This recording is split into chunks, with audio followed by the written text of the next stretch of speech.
Saya ulang lagi. Ya, kita ulang lagi bersama. Ini siswa yang paling banyak menabung kelas berapa? Kelas 6. Siswa yang paling sedikit menabung kelas berapa? Kelas 2. Kelas berapa yang kira-kira sama banyaknya menabung? Kelas 1 dan 1. Kelas 1 dan kelas 3. Oke. Kemudian kira-kira kalian tahu nggak berapa selisih siswa yang menabung di kelas 6 dengan di kelas 4? Kalau beda kan sama 1 kali. Ibu minta data nih ya. Kalian coba lihat kelas 6 dan kelas 5. Sudah lihat tabelnya? Batangnya? Sudah ya? Nah, kelas 6 dan kelas 5.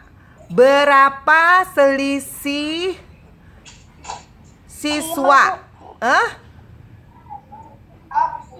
Berapa? 5. Oke, 5 ya. Betul ya, tepat sekali. Jadi selisih siswa yang menabung dari kelas 6 dengan kelas 5 adalah kelas 4 adalah 5 orang. Iya. Ya, 5 orang. Sampai sini paham ya? Paham. Nah, Bu, aku mau bikin grafiknya diagramnya terbalik begini, boleh nggak, Bu? Boleh. Ya, kan namanya menyajikan. Menurut kamu yang indah bagaimana, silakan. Asalkan tidak menyusahkan kalian untuk nanti apabila kalian harus mempresentasikan atau menjelaskan kepada orang lain tentang data yang kamu sajikan. Kalau tadi batangnya ngaduk ke sini ya. Ya, nah kalau ini sekarang begini, Bu, tiduran, boleh nggak, Bu? Silakan, boleh. Ya, nah itu tadi dibilang di sini pakai kelipatan 10, Bu. Kalau saya pakai kelipatan 5, silakan. Ya, gitu. Sampai sini paham, Nak? Paham, Bu. Paham, ya? Ya, ngerti ya? Sampai sini ya, nggak bingung ya? Oke. Jadi, yang paling penting dalam membuat diagram batang, untuk menggambar diagram batang diperlukan sumbu yang namanya mendatar dan sumbu yang tegak lurus. Nah, ini namanya sumbu mendatar itu ke sini nih, Nak, nih. Ya, tegak lurus kemana ya? Ke atas. Ya, ada 2 sumbu namanya X dan Y. Ya, atau vertikal dan horizontal. Ya, kemudian sumbu mendatar dibagi menjadi beberapa skala bagian yang sama. Demikian pula sumbu tegaknya. Nah, ini yang dibilang skala. Skalanya ini kelipatan 10. Sedangkan yang ini skalanya kelipatan 5. Sampai sini paham ya? Nah, sampai paham ya? Nah, lanjut ya. Nah, jika diagram batang dibuat tegak, maka sumbu mendatar menyatakan keterangan atau fakta yang menjadi peristiwa. Ya, jadi jika diagram batangnya dibuat tegak, maka yang di bawah sini yang mendatar adalah keterangan. Jadi kalau ditanya yang tadi bakso, ketoprak, Indomie. Nah, di sini ditulisnya ya. Nah, datanya di sebelah sini. Ya, sampai sini paham? Nah, sedangkan sumbu tegak menyatakan frekuensi keterangan atau yang namanya data tadi ini, ya. Bagaimana, Nak? Ulangannya cuma tentang statistika atau yang lain? Iya, makanya Ibu jelaskan dulu ini di sini, ya.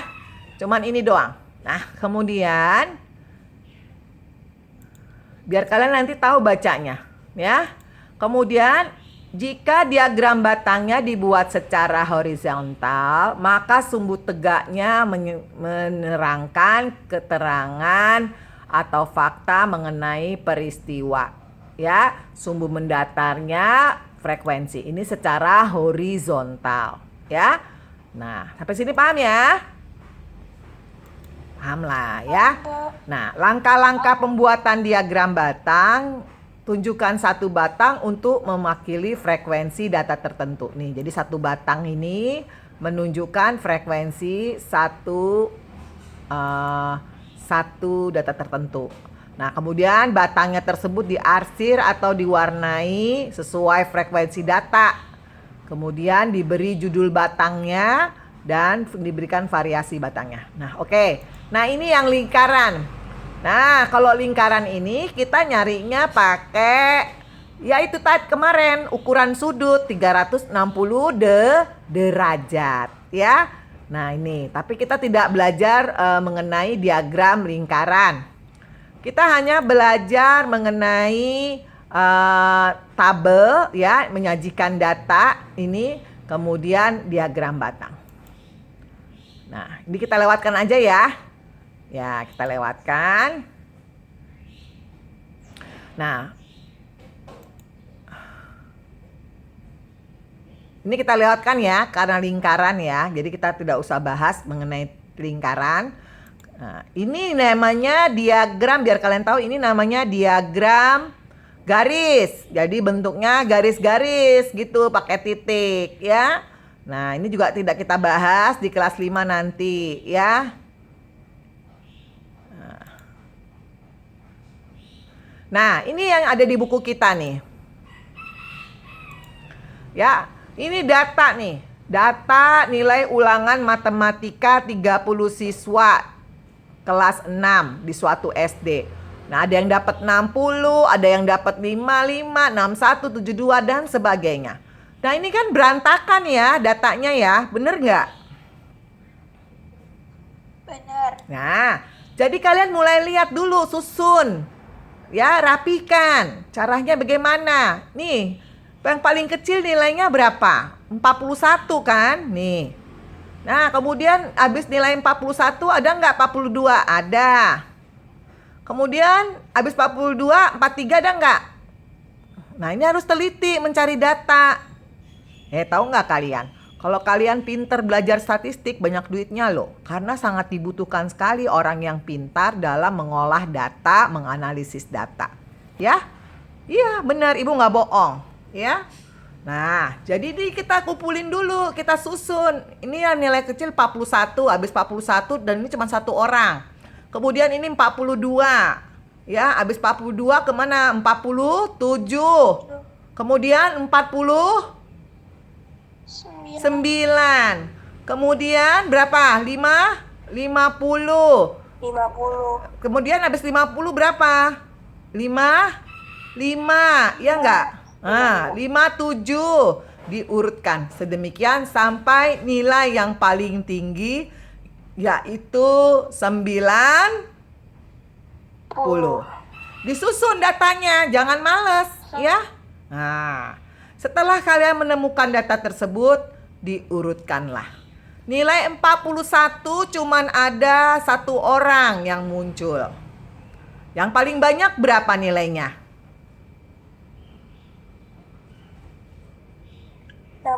65, bagus. Karena ada 3 orang, ya. Nah, ini yang kita pelajari di buku kalian itu yang turus-turus itu, ya. Nah, sampai sini paham ya? Paham, Bu. Paham. Nah, Paham, Bu.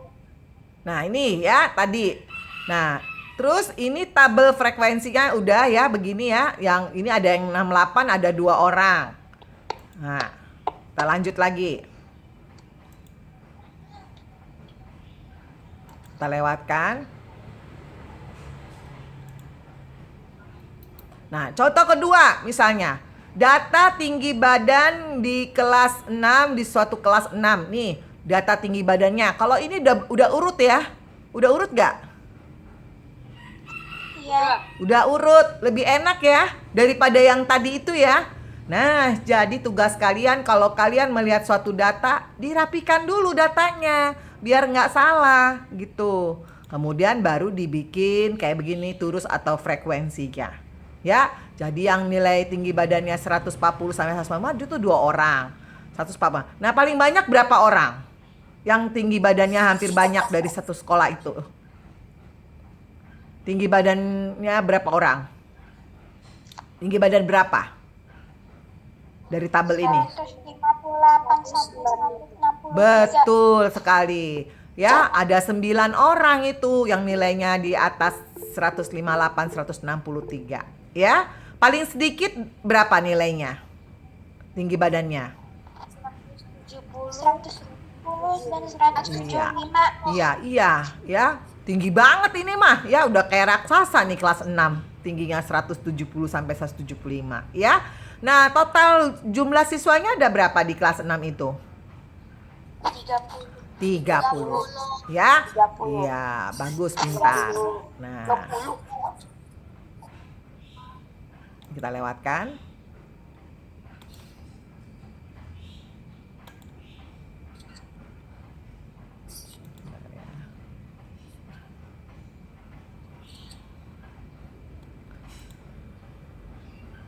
Nah, kita ke sini. Nah, kita udah belajarin ya yang namanya mencari rata-rata hitung ya.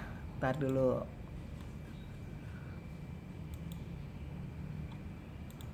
Nah, ini kita pelajarin nih, rata-rata atau dalam bahasa matematikanya adalah min. Apa namanya? Min. Nah, rumusnya rata-rata itu jumlah nilai data dibagi banyaknya data. Ya, gimana Bu caranya? Ini rumusnya harus dapat. Jadi jumlah nilai data dibagi banyaknya data. Nah, jadi tadi data yang kalian urutkan itu ya dijumlah. Ya, tadi jumlahnya ada berapa? 30. Nah, banyaknya data tadi berapa orang? Datanya. Yang ini nih. Oke, yang ini aja deh.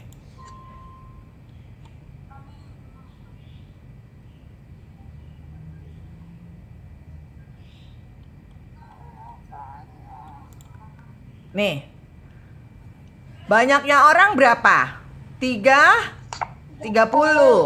Kemudian dibagi ini kategorinya nih 1, 2, 3, 4, 5, 6. 6 berarti 30 bagi 6 berapa?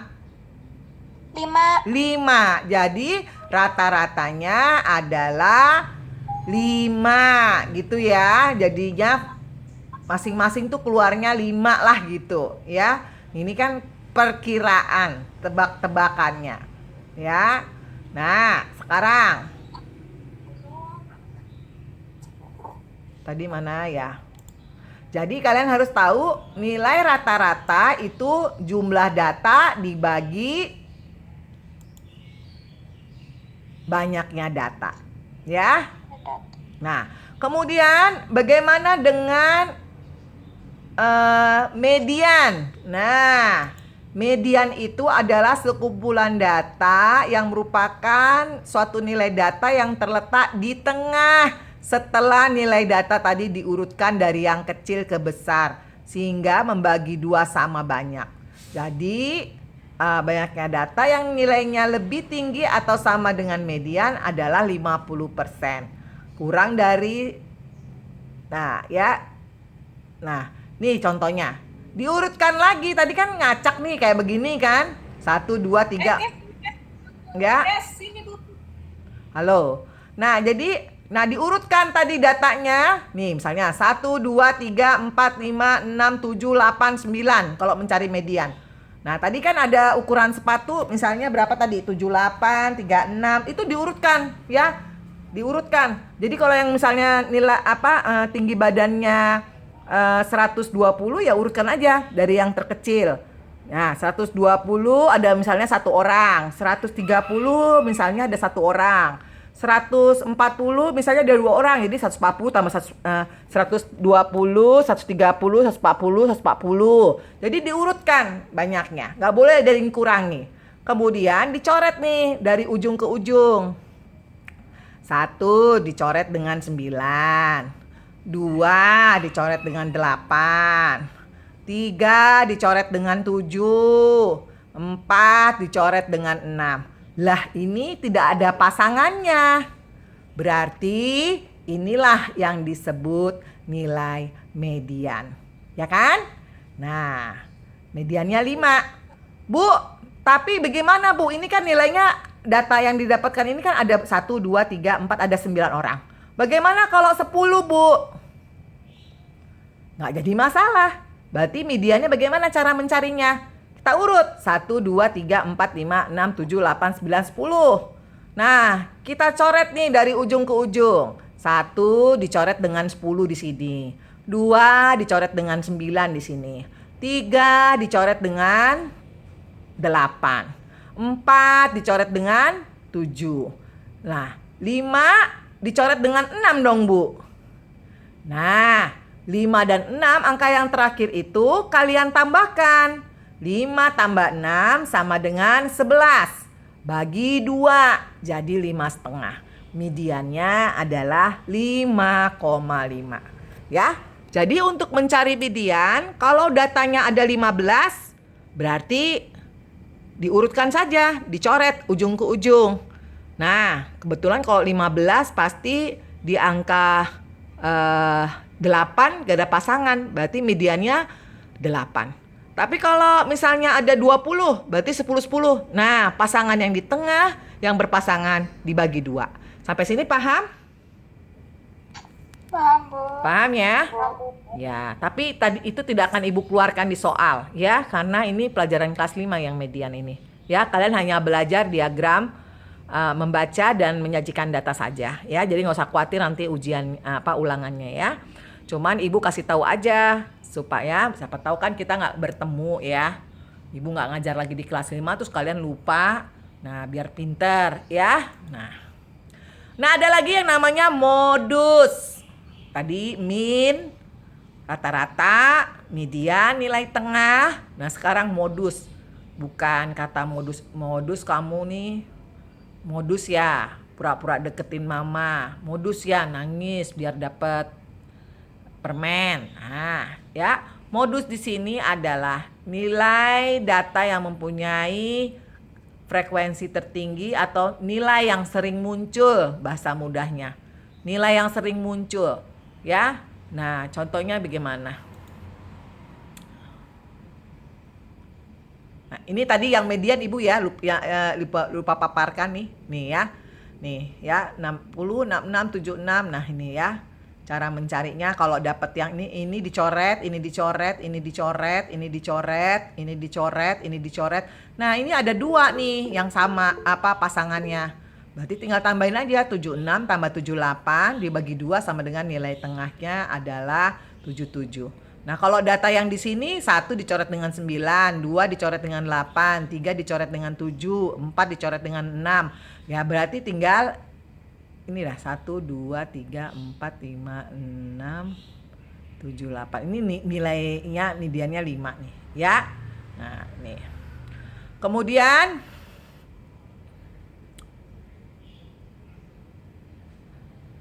ini ya. Jadi modus itu yang sering muncul ya, yang sering muncul itu tadi di data sebentar. Di data yang sering muncul itu misalnya ini tadi nih. Kita pakai contoh ini aja nih. Sorry. Nah, ini. Ya, yang paling banyak muncul yang mana di sini? Tadi. Nilai berapa yang munculnya banyak? 2 kali atau 3 kali? 90. Hah? Berapa? 55. 55. 55. Ada berapa kali 55? 2 ya. Hah? Diurutkan dulu carinya ya, diurutkan dulu. Nah, ini biar tahu dikumpulin dulu. Ini 55 ada 2. 68 ada 3. Nah, jadi yang modusnya adalah 68. Nah, demikianlah anak-anak penjelasan Ibu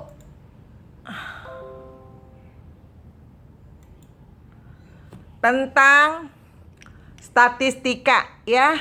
Jadi statistika itu adalah mengumpulkan data kemudian menyajikan data, menganalisis data untuk keputusan dalam kehidupan sehari-hari, ya. Ya, dan ingat saja, Ibu memberikan motivasi kepada kalian bahwa seorang yang jago statistiknya itu jarang. Ya, sangat dibutuhkan. Ya, pekerjaannya banyak sekali tuh, ya. Mau di pabrik apa itu orangnya expert, ya, seorang yang ahli, ya. Jadi mudah-mudahan dari siswa Ibu di sini ada yang mau menjadi nantinya seorang ahli statistik, ya, gitu ya. Karena untuk lakukan ekonomi, ya, terutama ekonomi yang besar, dibutuhkan orang yang pintar mengolah data dan menyajikan data supaya tidak salah dalam mengambil keputusan, ya.